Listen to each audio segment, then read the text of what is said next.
दोस्तों जब कुछ नहीं हो रहा तो अब ये इमोशनल ब्लैकमेलिंग शुरू हो गई है। सीजेपी ने ये बयान जारी करा है सोनम वांगचुक की तरफ से कि अगर वो मर गए 20 जुलाई तक तब भी भूत बनकर इस प्रोटेस्ट में हिस्सा लेंगे। अब सारा बवाल शुरू हुआ जैसे ही ये नीट का पेपर लीक हुआ। तो कहते हैं ना, अंधे के हाथ में बटेर लग गई, वैसे ही जन्म हो गया इस कॉकरोच जनता पार्टी का नीट पेपर के प्रोटेस्ट में।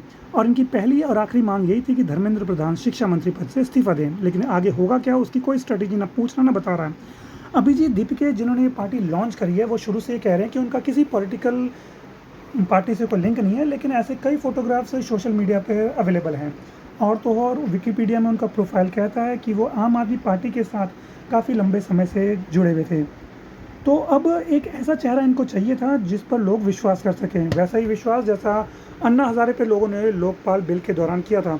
लेकिन सब जानते हैं कि लोकपाल के दौरान एक आदमी और एक पार्टी ही सफलता की सीढ़ी चढ़े और सत्ता के शिखर पर पहुंचे और अन्ना हज़ारे रह गए पीछे फिर से अकेले। लेकिन अगर इसका पॉलिटिकल एजेंडा इस पार्टी का कुछ नहीं है तो क्यों यहाँ पर नारे लग रहे हैं कि नाम रहेगा सिर्फ अल्लाह का, और क्यों यहाँ पर ट्रांसजेंडर्स के राइट्स और बिल की बात हो रही है। हालांकि हमें उससे कोई दिक्कत नहीं है, लेकिन नीट के पेपर में ट्रांसजेंडर बिल की बात होना कुछ समझ में नहीं आता।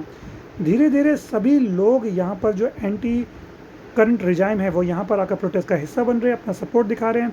खासकर ये कॉमेडियन जो भगवान राम के बारे में भी अभद्र टिप्पणी कर रहा है। आम आदमी पार्टी के छोटे बड़े नेता यहाँ आकर अपनी हाजिरी लगा चुके हैं और कल यहाँ पर उनके सबसे बड़े नेता अरविंद केजरीवाल आकर अपना सपोर्ट सोनम वांगचुक को दे चुके हैं।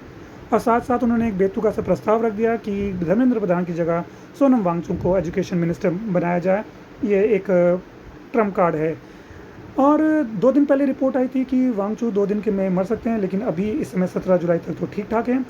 सेलिब्रिटीज़ भी अब धीरे धीरे सरकार पर प्रेशर बना रहे हैं कि क्यों वो चुप है। लेकिन मेरा एक सवाल यह है कि अगर सरकार को ऐसे प्रेशर से झुक जाना चाहिए तो क्या मैं भी आमरण अनशन करने बैठ जाऊं कि जब तक मुझे राष्ट्रपति नहीं बनाया जाता तब तक मैं भी नहीं उठूंगा।